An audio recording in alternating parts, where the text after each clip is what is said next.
as nossas aulas. Hoje nós vamos falar sobre Noé, sobre o dilúvio e sobre a misericórdia, a grande bondade de Deus e o seu chamado ao arrependimento. Essa passagem que nós vamos ler, ela trata a respeito de todas essas coisas, do castigo de Deus sobre o pecado, da oportunidade que nós temos de nos arrependermos diante de Deus, e nós vemos também o quanto Deus Ele é misericordioso, gracioso, o como Ele estende a nós a oportunidade de nós nos arrependermos. Gênesis capítulo 6, versículo 1 ao 5, depois do capítulo 9, versículo 1 ao 17, leamos. E aconteceu que, como os homens começaram a multiplicar-se sobre a face da terra, eles nasceram filhas. Viram os filhos de Deus que as filhas dos homens eram formosas, e tomaram para si mulheres de todas as que escolheram, Então disse o Senhor: não contenderá o meu espírito para sempre com o homem, porque ele também é carne, porém os seus dias serão 120 anos. E havia naqueles dias gigantes na terra, e também depois, quando os filhos de Deus entraram as filhas dos homens, e delas geraram filhos. Estes eram valentes que houve na antiguidade, homens de fama. E viu o Senhor que a maldade do homem se multiplicava sobre a terra, e que toda a imaginação dos pensamentos do seu coração era má continuamente. Gênesis 9. E abençoou Deus a Noé e os seus filhos, e disse-lhes: frutificai e multiplicai-vos, e enchei a terra, e o temor de vós e o pavor de vós virá sobre todo animal da terra, e sobre toda a ave dos céus, tudo que se move sobre a terra, e todos os peixes do mar, nas vossas mãos são entregues. Tudo quanto se move, que é vivente, será para vosso mantimento. Tudo vos tenho dado como a erva verde, a carne, porém, com a sua vida, isto é, com o seu sangue, não comereis. Certamente requererei o vosso sangue, o sangue das vossas vidas. Da mão de todo animal requererei, como também da mão do homem, da mão do irmão de cada um requererei a vida do homem. Quem derramar sangue do homem, pelo homem o seu sangue será derramado, porque Deus fez o homem conforme a sua imagem. Mas vós frutificai e multiplicai-vos, povoai abundantemente a terra, e multiplicai-vos nela. E falou Deus a Noé e aos seus filhos com ele, dizendo: eis que eu estabeleço a minha aliança convosco, e com vossa descendência depois de vós, e com toda a alma vivente que convosco está, de aves e gado, de todo animal da terra convosco, como também todos que saem da arca, até o animal da terra. Eu convosco estabeleço a minha aliança, que não será mais destruída toda a carne pelas águas do dilúvio, e que não haverá mais dilúvio para destruir a terra. E disse Deus: este é o sinal da aliança, que ponho entre mim e vós, e entre toda a alma vivente que está convosco, por gerações eternas. O meu arco tenho posto das nuvens. Este será o sinal da aliança entre mim e a terra. E acontecerá que, quando eu trouxer nuvens sobre a terra, aparecerá o arco nas nuvens. Então me lembrarei da minha aliança que está entre mim e vós, e entre toda a alma vivente, de toda a carne. E as águas não se tornarão mais em dilúvio para destruir a carne, ou toda a carne. Estará o arco nas nuvens, e eu verei, para me lembrar da aliança eterna entre Deus e toda a alma vivente de toda a carne que está sobre a terra. E disse Deus a Noé: este é o sinal da aliança que tenho estabelecido entre mim e entre toda a carne que está sobre a terra. Então nós vemos aqui o relato da situação da terra nos dias anteriores ao do que levou a humanidade a uma catástrofe de proporções universais, nós vemos aqui a preservação de Deus na vida de um homem e sua família. Nós vimos aqui a misericórdia de Deus em estender a sua graça, o seu convite. Nós vemos as consequências do pecado e nós podemos extrair essas e muitas outras verdades dessa riquíssima passagem das Escrituras, muito ilustrativa, mas que serve para cada um de nós como grande advertência.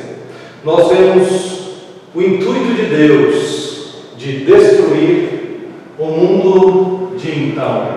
Nós vemos que o Senhor disse que no versículo de número 7 de Gênesis capítulo 6, e disse o Senhor Deus: destruirei o homem que criei de sobre a face da terra, desde o homem até o animal, até o réptil, até a ave dos céus, porque me arrependo de haver feito o homem.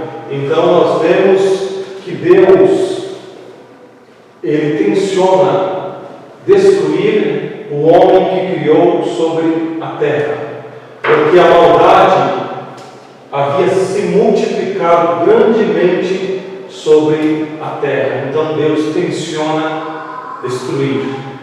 É a intenção de Deus, por causa da maldade, da rebelião do coração humano, e porque os homens não voltaram-se para Deus, porque os homens eles se corromperam de tal forma, em tal grandeza, que Deus precisou destruir a terra e trazer sobre ela o dilúvio.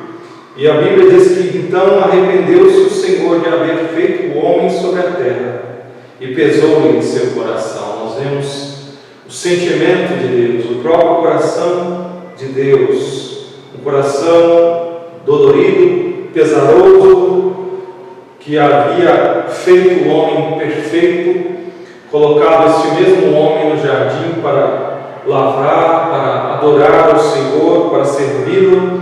Todavia esse homem havia se desviado de tal forma que, passado poucos capítulos, nós lemos sobre a criação em Gênesis capítulo 1 e 2, nós vemos essas palavras tão poderosas, mas que sondam o coração de Deus e o peso ou pesar do seu coração, que Deus arrependeu-se de ter feito o homem e que aquilo lhe pesou em seu coração. Então disse o Senhor: destruirei o homem que criei de sobre a face da terra, desde o homem até o animal. E nós vemos no capítulo de número 7, então, no capítulo de número 8, as águas do dilúvio sendo trazidas sobre a terra. Não havia chovido na terra até então, então Deus traz as águas do dilúvio, rompem-se os grandes abismos da terra e a terra é tomada por águas, de tal forma que os montes mais altos foram cobertos pelas águas do dilúvio. E o que nós podemos ver aqui? Nós podemos ver as consequências do pecado. O pecado ele tem consequências eternas. Ele tem consequências aqui e ele tem consequências eternas. O pecado ele encurta, ele tira as nossas vidas aqui, e o pecado também ele nos leva à destruição, à condenação eterna. Nós podemos extrair dessa passagem esta primeira lição, que o Senhor Deus, mesmo que seja com pesar em seu coração, Ele traz o castigo, porque o pecado ele merece ser punido. Então o Senhor Deus ele castiga, ele condena o mundo de então pelas águas do dilúvio. Isso deve nos fazer pensar nas consequências do nosso pecado, nas consequências que virão sobre nós se nós não nos arrependermos dos nossos pecados. Porque o Senhor Jesus Cristo disse no Novo Testamento a respeito de Noé, que antes de vir o dilúvio sobre a terra, os homens casavam-se, davam-se em casamento, festejavam, mandavam presentes para os outros, recebiam, até que veio o dilúvio. E eles perceberam, então, que aquilo que Noé havia falado, aquilo que Noé havia advertido a eles, estava acontecendo. E então eles tentaram salvar-se, mas já era muito tarde, já não havia mais a oportunidade já tinha passado, já tinha ficado para trás. As mesmas coisas são ditas hoje. Hoje nós temos o Evangelho sendo pregado, nós temos a Palavra de Deus, nós temos o convite que é feito continuamente do Senhor, através de pregadores, através de professores de escola dominical, pessoas que evangelizam nas ruas, que levam a mensagem do Evangelho, mostrando a boa vontade de Deus em perdoar, em salvar, em dar a vida eterna. Mas a grande maioria das pessoas rejeita, a grande maioria das pessoas não levam essas coisas a sério, a grande maioria das pessoas seguem vivendo as suas vidas. E o que acontece? Até que venha o tempo em que a oportunidade vai passar ou passa, até que chega um momento em que não existe mais a possibilidade, então, de nós nos arrependermos. Nós vemos esta grande misericórdia de Deus, porque durante aqueles muitos anos que Noé pregou ali, as Escrituras dizem que as águas do dilúvio vieram sobre a terra. Mas a Bíblia fala aqui em Gênesis 5, versículo 32, a respeito de Noé. E era Noé da idade de 500 anos, e gerou Noé a Sem, Cão e Jafé. Nós vemos aqui a idade de Noé. E nós vemos a época em que veio o dilúvio sobre a terra. Gênesis 7:7 diz assim: e entrou na arca, e com ele os seus filhos, Sem, Cão e Jafé, sua mulher e as mulheres de seus filhos, isto é, 8 pessoas, por causa das águas do dilúvio. E no versículo 6 do capítulo 7 diz: e era Noé da idade de 600 anos, quando o dilúvio das águas veio sobre a terra. E Pedro nos diz, em sua segunda carta, que Noé era um pregoeiro, um pregador da justiça. Ele chamou durante, aqui, aproximadamente 100 anos, aqueles homens ao arrependimento, aqueles homens para que consertassem a sua vida, para que se voltassem para Deus. Enquanto ele construía a arca ali, ele exortou aqueles homens, ele chamou aqueles homens ao arrependimento, mas não houve resposta. Nós vemos que somente ele, sua esposa, seus 3 filhos e as mulheres de seus filhos entraram na arca. Toda aquela geração foi perdida, pereceu, foram condenados. Mas nós também vemos esse relato, a misericórdia, a graça de Deus estendida em seu convite. Nós somos convidados a nos arrependermos também, a nos voltarmos para Deus. Esses homens, essa geração passou, ela se foi. E Deus, Ele prometeu a não trazer mais um dilúvio sobre a terra. Deus, em sua misericórdia, quando aquele período passou e Ele abençoou Noé e a sua família para que eles crescessem, eles multiplicassem e povoassem novamente a terra, ele coloca um sinal de que ele não traria mais o dilúvio sobre a terra. Deus, ele promete que ele não castigaria mais a terra com dilúvio. Deus não castigaria mais daquela forma. Ele não destruiria a vida humana então mais como ele havia feito. E nós vemos o sinal que Deus colocou em Gênesis capítulo 9. Ele diz no versículo 16: estará o arco nas nuvens, e eu verei, para me lembrar da aliança eterna entre Deus e toda alma vivente de toda a carne que está sobre a terra. E disse Deus a Noé: este é o sinal da aliança que tenho estabelecido entre mim, entre toda a carne que está sobre a terra. Então Deus não vai mais destruir o mundo que hoje existe pelas águas do dilúvio. Ele nos deixou um sinal, o arco-íris, que é um sinal da aliança com Deus, com os homens, de que Ele não destruirá mais a terra pelas águas do dilúvio. Mas no Novo Testamento nós temos uma advertência poderosa, porque hoje nós lemos esse relato, mas o Novo Testamento também nos adverte de que nós devemos realmente atentar para a nossa vida, porque Deus, ele vê o nosso pecado, ele está vendo a maldade nessa terra, e um dia ele vai trazer a juízo, mas não mais com água, mas dessa vez Deus trará juízo pelo fogo.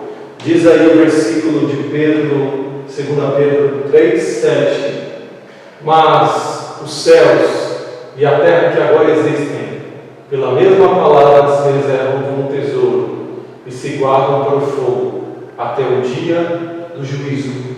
E por que nós devemos temer isso? Porque Deus não vai mais destruir a terra pelas águas, mas Ele vai purificar a terra, e ela está reservada agora como um tesouro pelo fogo. E por que nós devemos atentar para esta verdade? Porque a Bíblia nos diz em Romanos 3:23: porque todos pecaram e destituídos estão da glória de Deus. Nós somos pecadores. Nós devemos nos arrepender, voltar para Deus, pois um dia Deus trará juízo sobre a terra novamente, por ocasião do retorno de Cristo. E eu pergunto a você: você está preparado para este grande dia? Ou este grande dia, esse grandioso dia do retorno do Senhor Jesus Cristo, irá pegar você de surpresa, como pegou aqueles homens dos tempos de Noé, que não estavam preparados e pereceram, morreram? Será que você está preparado? E como nós nos preparamos para o retorno do Senhor Jesus Cristo? Nós podemos ir a Cristo em oração, pedir a Ele que nos perdoe, que nos dê um novo coração, que nos salve, que nos dê a vida eterna e a certeza de que nós estamos preparados para aquele dia. Assim como Noé avisou durante muitos anos e aqueles homens não ouviram, assim também os professores, aqueles que anunciam a palavra de Deus, o Evangelho, eles também são enviados por Deus para avisar, para que você, ouvindo essas palavras, ore a Deus, busque ao Senhor e busque-o enquanto você pode achar, para que você seja salvo, para que você seja salvo. Essa é a oportunidade Essa é a misericórdia e a graça de Deus. Ele nos dá um tempo que pode terminar a qualquer momento, mas Ele tem nos dado. Se vocês têm vida hoje, se vocês estão vivos, vocês podem andar, respirar, comer, você deve pensar que logo Cristo vai retornar. E mesmo que Ele não retorne amanhã ou depois, nossa vida pode terminar a qualquer momento. Mesmo nós sendo tão jovens, nossa vida pode terminar. E eu estou preparado, ou isso vai me pegar de surpresa como pegou aqueles homens. Que Deus abençoe a sua palavra, ao seu coração, e que você possa buscar a Cristo em oração, falar a Ele os seus pecados, pedir a Ele que lhe perdoe, que lhe dê um coração e a vida eterna. Se você fizer isso, se você for a Cristo, e você for de coração a Ele, Ele ouvirá e Ele te salvará. Que Deus abençoe a sua palavra.